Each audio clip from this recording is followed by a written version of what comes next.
Hi, I'm Ryan, and this is the CEO of Boost Malaysia, Mr. Khairil. Hi. And today it's going to be a good discussion that we want to know more about Boost and e-wallets.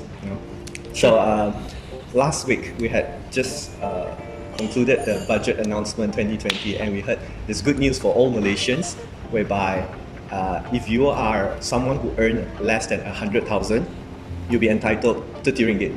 So I want to ask you about your opinion. What do you think about this announcement by the Ministry of Finance? Yeah, we're very encouraged by this announcement. I think we have now been in operation for 2 years. One of the things that we continue to do is to try to educate all our users, and not just users in West Malaysia, but also users in Sabah and Sarawak, on all the various benefits of using wallets.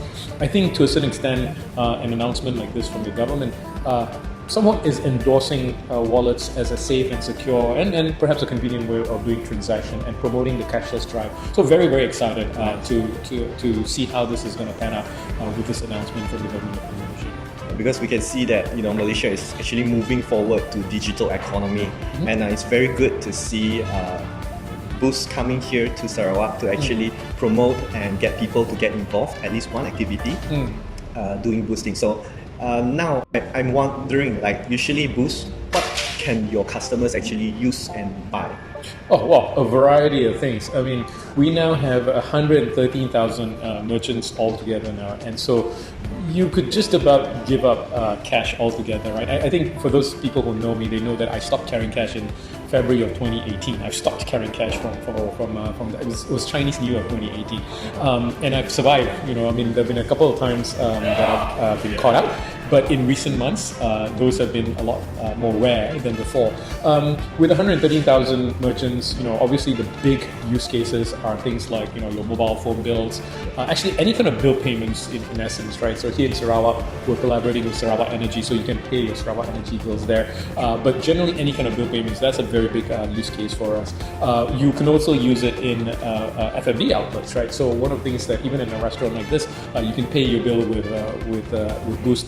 Yes. Certainly, the mall franchisees like KFC, Chicken Rice Shop, Nando's, and so on and so forth, you can definitely use your Boost there. But the one that excites me the most, right, is where you can actually go to any of these street corners, street vendors. Here in Sarawak, my favorite places will be the Sarawak Laksa places, and you can pay with Boost in these places, right? And so, literally anything that you can think of, you can do that. Now, I've so far talked a lot about the offline payment, but actually, in online payment, we're actually very big there as well. We have 8,000 e-commerce and online stores actually connected within the Boost platform. So you can just about do any kind of online payment within Boost as well. So just about everything you can think of, we're not there. If there's something that you can think of that we're not there, then please let me know, and we'll work hard to kind of get it online. Okay, because I know I have friends who are very excited every time, when we pay, we usually pay individually. Yeah. But after Boost was being introduced, right, they said, I want to pay. I'm like, why? Guess what? They actually wanted to get back the 100% cash back. Like, it's very random. I don't know how they count it. Yeah, there is an algorithm. I cannot tell you. Okay. So will you introduce this contest on and off? Yes. Yeah. To encourage more. Yeah. So one of the things that when we work with when we sign up a new partner, for instance, and one of the things that they also want to see is the ability for us to sort of bring traffic into their stores, into their outlets, right? And actually, one of the ways we do that is actually through these cashback campaigns. So we'll go on our if you like our advertising platform within Boost, tell the users, hey, look, there's this cashback reward happening in this this particular shop. Come in there, spend with Boost, and enjoy the rewards, right? So every time you see a new outlet being signed up, your chances are you'll see some of these kind of cashbacks. Now, of course, that's just on the cashback side. You still have the shake reward, right? Which I think we're quite synonymous with because every time you see someone using Boost, your chances are you see them kind of shaking the phone, right? I often get asked the question, right? Do you get more the harder you shake? Yeah. And actually, I tell them yes, right? Just for the seriously fun of seeing them shake it, right? But actually, no, it doesn't you want work it to that way. be more interactive, Of so course. they enjoy how they buy something. Yeah, so they're into it. So I tell them sometimes, shake harder, you might get more. Yeah. Cool. So I realized, you guys can use Boost to pay utilities, which is good for the people because senior citizens, when they go to the banks or they go to the shops areas to pay certain things, they take their time. Actually, they can spend time with their children. They said, why not? Just with a click, and then you settle everything, right? Yes. Yeah.